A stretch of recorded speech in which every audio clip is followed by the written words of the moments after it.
And as I'm getting ready, he's doing okay and then he's not. Then Luna hops up on the bed for some puppy cuddles and then he's doing okay. And I'm like, okay, I think we've got this. My mother-in-law is a physical therapist. And so I was like, if I can get her here and evaluate him and then I know that we are good to go, I am going to leave and go do my day because this is a big day. We meet with them once a quarter in person and they deserve me to be there. And at the same time, my son deserves me to be with him. These choices we often, as parents, consider. And I still, a day and a half later, don't know if I made the right choice. I leave him crying on the floor. When Mimi, his grandma, got there, she was like, yeah, Denise, it's definitely, he slept wrong on it. I can feel the muscle spasming. I think he's going to be okay. We'll put some kinesio tape. We'll do some heat. He's got 2 hours before school. We'll be fine.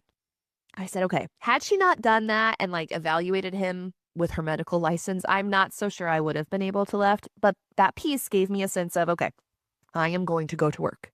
So as I'm driving, she's sending me photos. He's looking fine. At this point, I'm just happy that he's standing upright. I texted his teachers and I said, okay, this is what's going on. Day goes on, see some pictures. He's doing wonderful. I am in my second training that I get to lead with these people of the day. We are 20 minutes in and I look at my watch because it's buzzing and it's his teacher. And I say, in that moment, mid-sentence, I look at those attendees in the room, standing in front of them, and I say, you know what? I'm not even quite sure what I say, but it was a good transition from, I need to take a pause. My son is not doing super great after a rough night of sleep. I need to take this call from his teacher. I couldn't hide anywhere. And they, of course, understood. So as I take this call in front of all of these people, it's his teacher, and describing like, hey, he might be kind of in pain. He is faint. He is flushed. Doesn't have a lot of color. Like, all that doesn't match. You know what I mean? Like, he looks like he was in pain.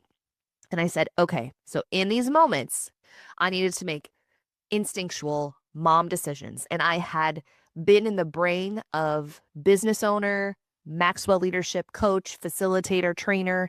And isn't it amazing as parents how we can flop back and forth at a moment's notice? I'm not so sure if it's good decision making at that moment, but it was decision making. And remember, at the very beginning of this, trust is built on a decision that you make, whether or not it is the right one. Complacency or avoidance breaks trust more than a right or wrong decision.